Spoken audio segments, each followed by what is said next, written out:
Road monkey like Fritos. Road monkey like Tab and Mountain Dew.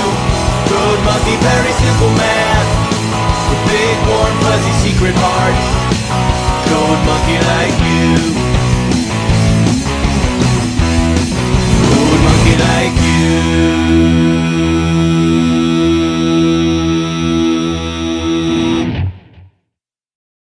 Yeah, I know. I'm alive.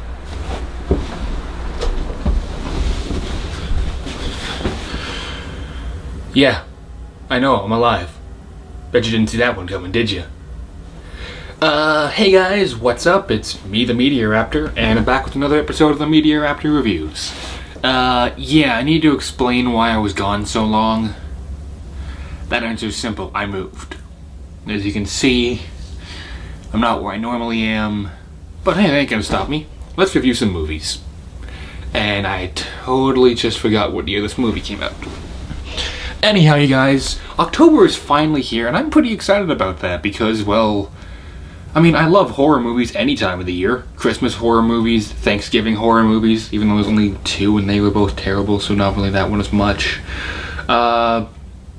Pretty much horror movies just in general are fun for me. Hang on. But when it comes to October, it feels like there's some sort of precedence for film critics on YouTube to review more horror movies. Am I complaining? No, I'd love to review horror movies all the time, so let's get to it. Tonight we're going to take a look at a 2008 horror movie called Midnight Movie. Now the plot, it's pretty simple. In fact, a little bit too simple. But I'll explain that in a second. To summarize the whole film, a group of friends end up going to a midnight showing of a classic horror movie. Okay, that sounds fine. Then suddenly one of their friends gets murdered on screen. I've seen worse. I've had worse happen to my friends. But it turns out that the director somehow made it so the killer in the movie can come into the real world and kill people. That sounds really cool. So, why am I saying that it's not that great? Well, throughout the entire movie, we kind of get some explanations for how this happens. And the plot, it's very basic. It doesn't go out of its way to try and reinvent anything. It doesn't go out of its way to try and be a groundbreaking new horror movie. Now, the killer is very creative. The killer is unique. And the style, like, a lot of things in this movie are really good. But the plot, it plays it safe. A little bit too safe. So you can kind of tell what's going to happen. You can kind of tell at certain points, like, okay, one of these people now are going to die because they're cut off from the others. Like, it still plays by horror cliches, but it has a unique twist to it because whenever the killer is in the real world, if you look at the screen, if you're watching the movie on screen, you see where he is. That's creative. So, another thing which this movie has going for it is the characters are actually pretty good. Yeah, one or two of them are annoying or unlikable, but for the most part, 98% of the cast is incredibly likable. They don't have a lot of personality or depth, but that has more to do with the fact that it's a low-budget horror movie, and, well, it's a horror movie, so deep characters isn't really a given. In fact, it's good when we can get likable characters, let alone deep characters.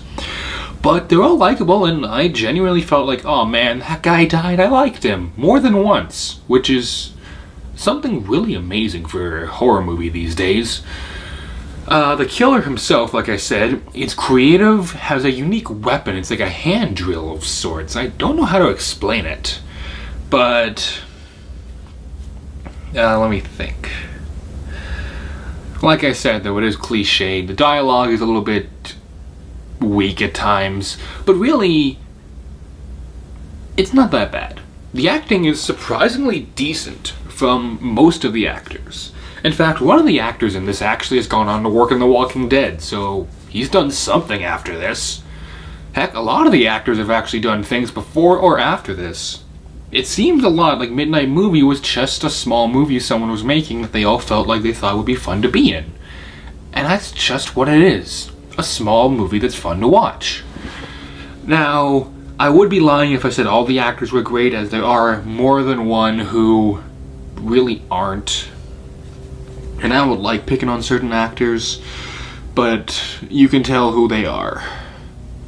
Now, normally I wouldn't spoil the ending of a movie unless I really felt like it was something awesome I wanted to talk about, or it was kind of bad, it kind of ruined the movie. So, when you guys see me do this, it means spoilers are over. Come back. But if you don't want to hear spoilers for Midnight Movie, mute. Or it'd be on this side, actually. Or would it be this side? It's flipped around sometimes. Okay, either way, mute. Good? Okay, so what happens is the main characters who are left end up going into the movie itself. That's really cool. There, they kind of find the whole backstory on the killer and everything, blah blah blah. But then the main character dies.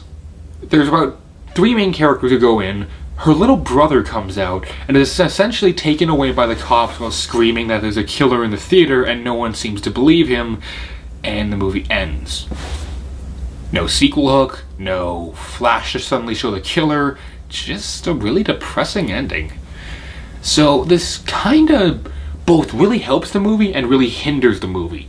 Because on the one hand, it doesn't do what so many horror movies do by saying, sequel! But it also goes, yeah, everything sucks. So, I felt like I should at least give you guys a warning on that. Back? Great. Special effects are shockingly good. I'm actually gonna, as I talk, I'm gonna look this up. I want to see what kind of budget this movie had. A lot of this movie's effects are done practically, and it does work. Hang on. $1 million. So it says roughly they had $1 million to film with. I can believe that. The costume and the makeup on the killer looks phenomenal. Like when people are being cut open and stuff, it looks kind of realistic, even kind of gross in some scenes. And genuinely, when they enter the movie or when you're seeing it from his perspective, they do a cool sort of granite effect over it to make it look like an old 70s horror movie. So you can tell that people who worked on this genuinely cared about it and weren't just like, oh, we're just going to make some cheap movie and then get it out there for $5 and then blah blah blah. So when it gets down to it, can I recommend Midnight Movie? Yeah. I'm going to give it 2.5 raptor claws out of 4. If you're wondering why, it's because it is a good movie. But it's also not a great movie. You get my point. It's weird, man.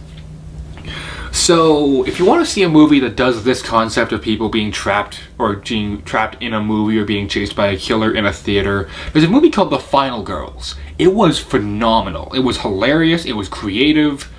Watch that if you want to see this concept done to perfection. But if you're looking for a simple, fun, somewhat scary horror movie for Halloween, I recommend Midnight Movie. I only got my copy for 50 cents, guys, so it's not like it's that expensive of a movie. But anyhow, you guys, with that said, this has been the Meteor Raptor saying keep cool, and I'll see all you dino dudes around. Later.